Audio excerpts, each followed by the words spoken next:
Yeah, we survived the week of it's going to be the worst winter ever to only wake up every day disappointed, right? And then the day when you're like, okay, God, we don't need snow today because it creates chaos. It snows, so there you go. But welcome. Hey, if you're new here, just extra special welcome to you. Glad you're here. Something I need you to know before we go any further that we're in this together. Snow highlights that, right? When one falls into a ditch, another can pull a person out of a ditch. And so, but that is the reality of life, that life is full of ditches and life is full of hard moments, and we need people. We were designed for each other. And so just know that you're amongst friends, you're amongst family, and that God is for you. God is for you. That he loves you, and that he's not only for you, but he proved it by showing up and taking your place. That's how much he's for you, so that for all of eternity, you'd never have to doubt. And so just welcome, family, welcome to the spaces, and just that we get to do this together. We are in the last week of What About 85? And if you did your homework last week, right, you had conversations this week where you began to wrestle with, okay, where am I really? Where am I with the Lord? Where am I at with life? Where's God got me? What kind of season am I in? And then that kind of expanded to this idea of, okay, so if this is where I am, then what am I doing in this season? Who's it for? And so you should have wrestled with, okay, everything I'm putting my energy and my time into and kind of leading my life towards, and we talked about this last week, that it's leaving a legacy, right? That we're building legacy. So who is that legacy for?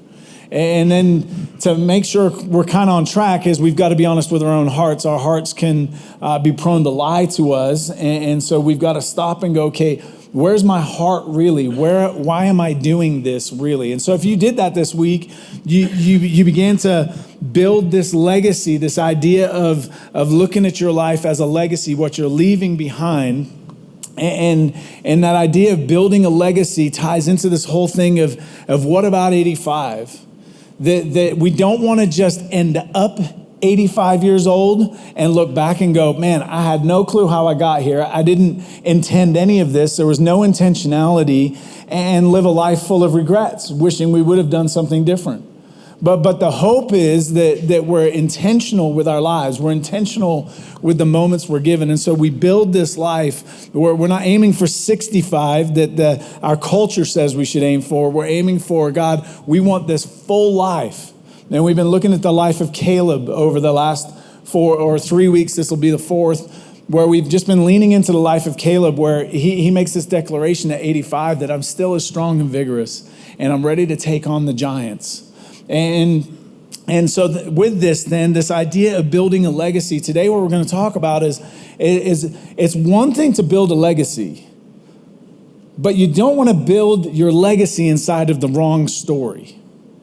Right? You don't want to build a legacy and find out that you were building a legacy inside of the wrong thing. And it's kind of like if you've ever read a children's book. When you read a kid's book, there's normally one character, and that character, like, everything intersects, right? You just walk with that character through everything that happens. But then if you read a book that's written for an older age, what can happen, and often the best books are there's multiple characters, and the author's taking time to do character development so that you understand how the character gets to where they are for the part they're going to play in the story. And then you have this character that's going this way, this one going this way, and then at some point those characters intersect with the story in a way that kind of pushes it all forward towards, hopefully, if it's a good book, to this conclusion you never really saw coming, this conclusion that you'd hope for, but the characters move it. And here's the thing, we would never say that the character, that any book is about, that the character is in charge of where that book goes. We wouldn't say, well, the character wrote that book. No, the author wrote the book, right? That the author has this story in mind, that the story belongs to the author, not the character in the story. And when it comes to our lives, We have this God who is writing this story. And there's so much in this story that we don't have control of. There's so much in this story that we're just a character. If you think of the life of Caleb, if you've been with us, we've been talking about Caleb's life. And what you know about Caleb is in Egypt, when Caleb was born, he didn't have a choice where he was born. I don't know if you had a choice. I didn't have a choice. God put me on an island and moved me to a desert, right? I was built for an island, which makes my skin just go super dry, right? And I'm like, I know why. I was made for an island. And yet Caleb didn't have a choice. He's born into Egypt in slavery. He's a slave. Caleb, as a slave, has a moment in his life where his entire nation is rescued by God. But then he's made a fugitive, because what happens is as they're rescued, now the Egyptians pursue them, and he's a fugitive on a run with his entire family. We know from the story that he's a husband and he's a father. And so now he's on a run in the desert with his family. And wouldn't you know it, when you're homeless in the desert, you get hungry. And so he's not only experienced now being a slave and being a fugitive and being homeless, but now he's experienced this moment where it's genuine hunger, where I think we may starve. And he's a part of watching God in that moment miraculously provide. And then they move on from there. And he's a leader. We find out that over time God has made him a leader. And as a leader, he's invited to go explore this land. And they explore this land. And he comes back with his brothers who he's been on this mission with. And they look at him after all this. And he gets put on the outside. They hate him. They go, we should throw rocks at him until he dies. And so now he's an outsider with his own people, on top of being an outsider with his own people. Then as the story advances, he has this really, really, really long season of waiting in the desert. And as he waits in the desert, he becomes a mourner, because he watches everybody his age or older die in this desert, all but one person. And I was thinking this week, can you imagine 40 years of just watching people die and burying them, watching your aunts, your uncles, watching your parents, watching those that are friends, watching everyone around you die in the desert. He's a mourner. He's experienced immense pain. And then the story shifts again to where they move into this promised land, and he spends 5 years as a conqueror, as somebody who had never been a warrior before, but now God has asked him to be a warrior and go fight and fight these other groups of people and begin to take the land that God was giving them. He's a character. And he's a character inside of God's story. But we wouldn't look at it as we look at the whole of history, as we look at the whole of the story God's writing, we wouldn't look at it and go, hey, what you need to know is this entire book is about Caleb. You look at me and go, you're crazy. Caleb has these few moments, but he's in those moments inside of this story that God is writing. And we got to be careful that the legacy we build is inside of God's story. That we don't try and make this life and this story about me. And so in Joshua, if you've been with us, we've read these verses enough to probably quote them at this point. But in Joshua chapter 14 and verse 10, it says, now then. So this is Caleb talking to Joshua. Now then, just as the Lord promised, he has kept me alive for 45 years since the time he said this to Moses, while Israel moved about in the wilderness. So here I am today, 85 years old. I am still as strong as the day Moses sent me out. I am just as vigorous to go out to battle now as I was then. Now give me this hill country that the Lord promised me that day. You yourself heard then that the Anakites, the giants, were there, and their cities were large and fortified. But the Lord helping me, I will drive them out just as he said. I love that if we're going to build a legacy inside of a story that matters, inside of God's story, there's some things we can get from Caleb that we can learn. And one of them is this, that there's a season where he is waiting on the scriptwriter. Because if I give up that I'm not the author of the story, I'm merely a character, then that means there is a scriptwriter that writes seasons into my life. That in Caleb's point, he says, hey, God has kept me alive. God has kept me alive.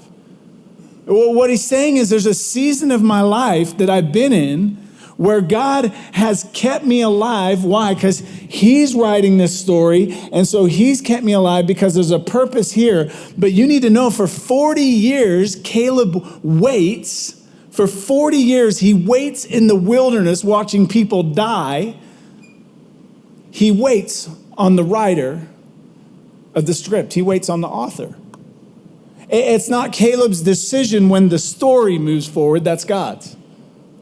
What God's got Caleb in is a season where Caleb is in the wilderness. And so if you're taking notes, maybe the first thing in writing a legacy into a story that matters is this, that you just need to wait on the scriptwriter. Don't get ahead of God. Wait on the scriptwriter. The second thing, if you're taking notes, is this, that in a season of waiting, rehearse your lines. Rehearse your lines. What do you know? What do you know? What Caleb knew is this, that for 40 years, he was going to go out every day. And every day, he was going to go out and he was going to collect frosted flakes from the ground. Why? Because he was hungry, and that's how God fed him. For 40 years. So you want to talk about faithfulness? You want to talk about what God's doing in the waiting? In Caleb, what God is doing in the waiting is this. He's saying, will you trust me that tomorrow you'll have enough food on the ground for you? Because you can only collect enough, Caleb, for today. There were specific things he had to follow. So Caleb, out of obedience, goes out and he collects just enough for that day, just for him and his family, right? For 40 years. You want to talk about a season of waiting? For 40 years, God, I'm just going to build this trust in you. I'm going to build this trust in you. I'm going to rehearse my lines. What's my line today? Go out and collect the food that's on the ground.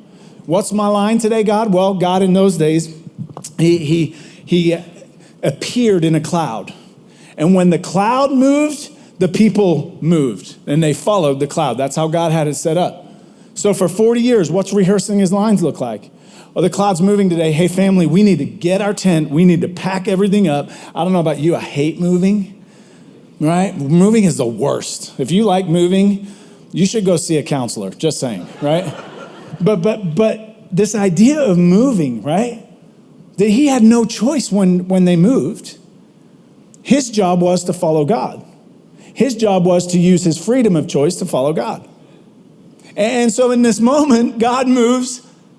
Oh, we're moving today. Hey, get all the stuff, get the kids, get the whatever. Here we go. We're following God. Where are we going? We don't know. But when he stops again, we're going to set up camp. And then we're going to go back up. What was he doing? He's rehearsing his lines. Is God trustworthy? Can I follow this God? And for 40 years, that's his rhythm. So you gotta wait on the scriptwriter. You gotta rehearse your lines. Rehearse your lines. There may be seasons where you're just like, God, all I feel like I'm doing is the same thing on loop. And God's like, yeah, I'm building into you faithfulness. I'm building into your character. What does a good author do? He does what? Character development. What is God doing in you? He's developing your character. He's building faithfulness. He's building trust. If Caleb hadn't built a season of trust with God, can I trust this God? If he hadn't had a season of building that trust, then when it came to the end of these verses we just read, where he goes outside and he goes, hey, with the Lord helping me, I will take down those giants. How does he have such confidence in the Lord? Because way back here, he's been building it all the way through. How? By rehearsing his lines.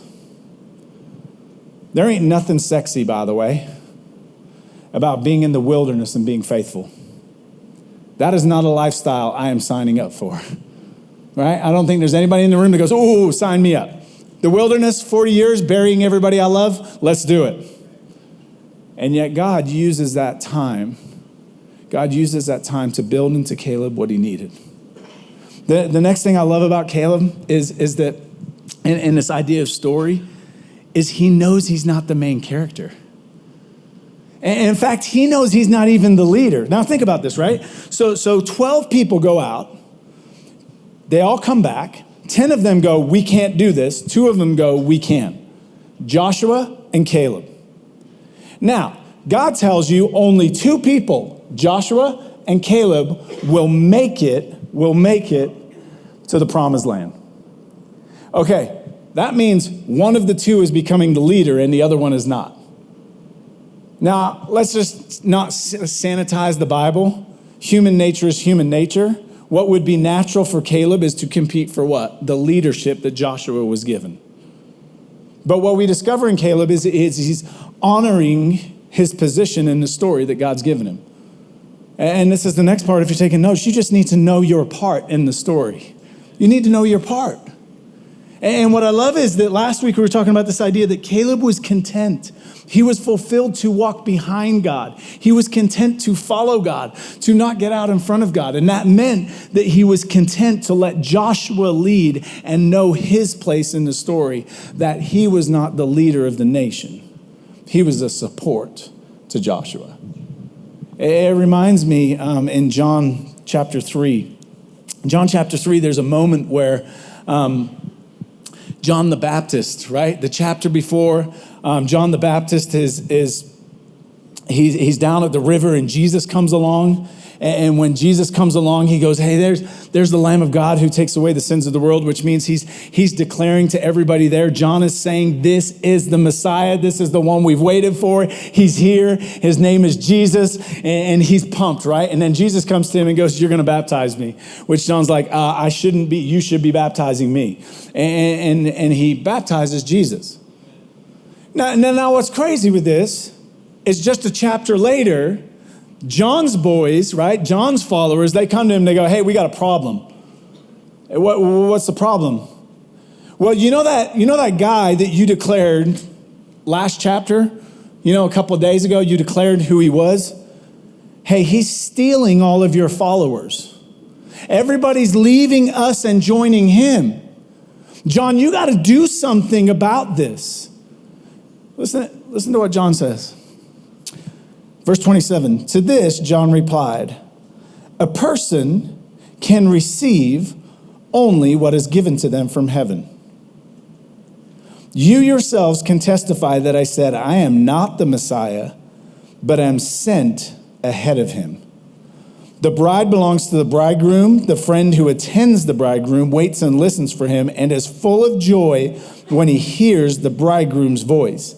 That joy is mine and is now complete. So he's going, I've heard the bridegroom. It's Jesus. He's the Messiah. He's the one I've been telling you about, right? And then listen to this. He must become greater. I must become less. You have to know your part.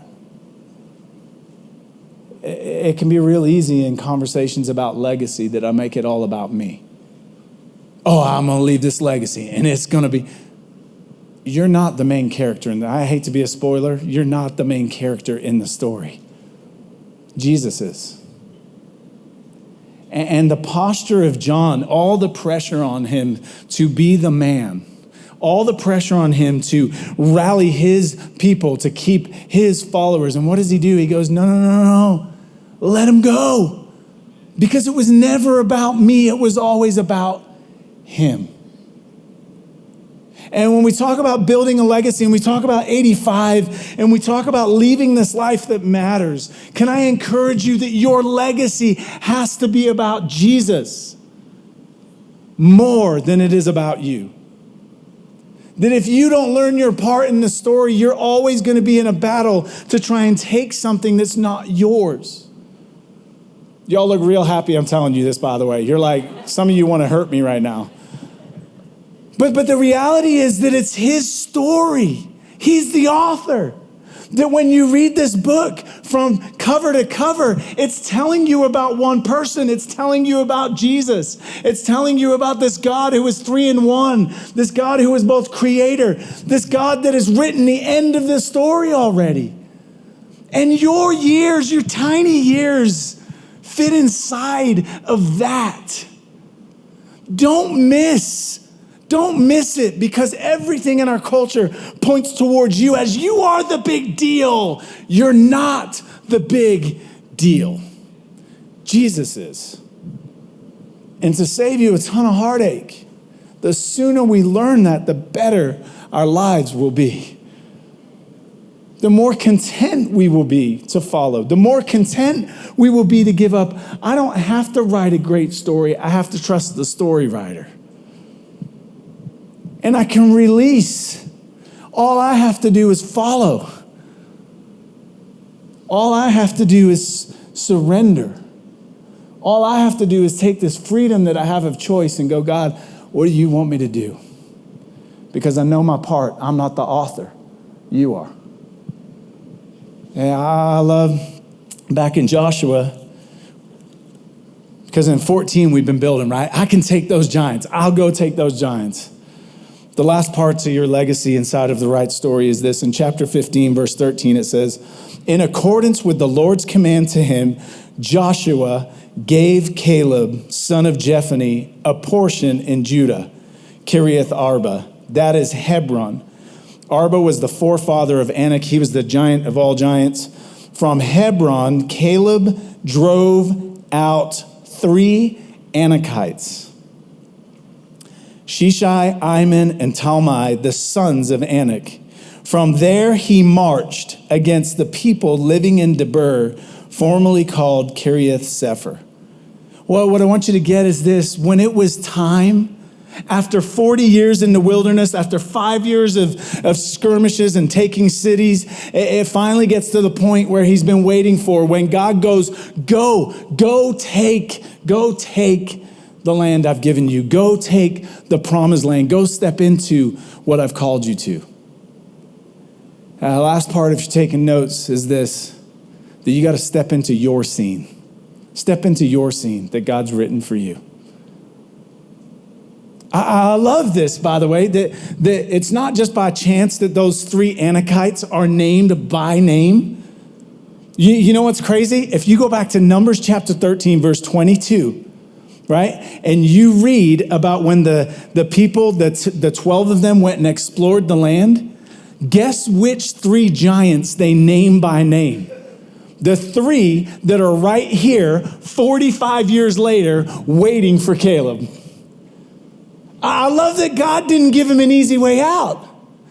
Caleb knew the exact giants. He'd seen them, and they were still alive. God had kept them alive so that he can go and face the exact giants that the others had ran away from.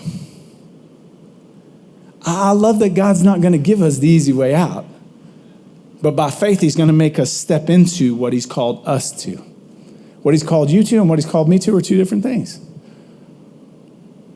I can only step into the story that God's written for me as a character within his overarching story. You can only be you in the story, but you have to step into what God has called you into. Now, I know, this idea of story, it can be shot with 1,000 holes. Meaning you can sit there and go, well, John, this sounds like we don't have a choice. Oh, you have lots of choice. You have free will. You can choose to build a legacy that's all about you. I'm just old enough at this point, I think, to have seen a lot of people build legacies that were all about them, that end up in an office like mine and tell me what a disaster life has been. I've sat with a whole bunch of people who have built legacies inside of God's stories that have amazing stories about the faithfulness and the goodness and the beauty of what God's done. And I think if we're aiming for what about 85?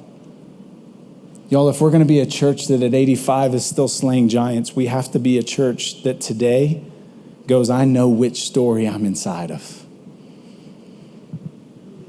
If you're in a season of waiting, can I just encourage you? Waiting is hard. But all the way through Scripture, God writes, as the author, God writes for his characters seasons of waiting. And some of those characters, they do real well in a season of waiting. Some of them acknowledge it's a season of waiting from the Lord. Some of them try to figure things out for themselves. Can I encourage you, if you're in a season of waiting, it's painful. But in your season of waiting, just rehearse your lines. Just rehearse your lines. What does that look like? Well, if God hasn't given you an answer, don't move forward yet. Just stay where you are. And you may go, well, John, that's fine for you, but I graduate high school soon. And there's kind of a need to know. If God hasn't given you an answer, don't move yet. Trust him. Don't let the pressures of everybody else tell you what to do. For some of you, it's jobs, right? You're trying to figure out what jobs, where I need to go, what I need to do. If God hasn't given you a clear answer yet, just wait. And just rehearse what's in front of you. Just trust him today with what you can trust him with today. You know, I think it's interesting. We make things so complicated sometimes. That if God is your provider, then today, just trust him as your provider. You don't have to figure out 15 years from now. Today, I can exercise my lines of rehearsing and trusting him as my provider. We talked about generosity, right? Generosity is a step of faith. Every time I give to God, it's a step of faith. But I'm just rehearsing my lines. I think about purity, right? The purity is all over Scripture, that we are to live pure, and especially in the area of sexuality. And what I can encourage you with today is live your purity today. Don't worry about 15 years from now. Today, rehearse your lines. God, this is where you got me. And maybe you're even in a season of singleness, right? Then rehearse before the Lord purity as a single person, because he's building character into you for whatever's ahead. But just build it today. And as you rehearse your lines, just remember your part. It's not about you. The story's about him. Your life is inside of his story. He's moving his story forward, and you get to be a part, but you have to choose to be a part. He's not going to force you. It's not who he is. But man, when God gives you the okay to go slay the giants, step in and slay the giants. Step into your scene that God has written for you. Don't try and live somebody else's scene. It's yours. Step in and be you in the story, because God needs you to be you. What about 85? I hope, church, we are the people that we get done. We get done with our lives. And we have written an incredible story inside of his story. We have built an incredible legacy inside of his story. Why? Not because we want to make much of us. Because for the rest of our lives, just like John said, he must become greater and I must become less. What that means is that Jesus, would you be magnified with my life? Would my life make more of you than it does of me? And so we're going to sing. And we're going to sing intentionally. God, would you be magnified in my life? Meaning, God, would my legacy and my story be more about you than it is me? Would you pray? God, we come before you. Thank you for loving us today. Thank you for, God, this life that we get to look on of Caleb, which is just a sliver inside of your story. Thank you for the encouragement. Thank you for the faithfulness. God, would you encourage those in the room that they're in a season of waiting today, and it's painful, and it's tiring, and it feels long. God, would you encourage them today to just keep waiting on you, the author. As they wait, God, would you just remind us to rehearse our lines? What can we trust you with today? What do we need to just be faithful with today? What do we just need to silence today so that we can hear you?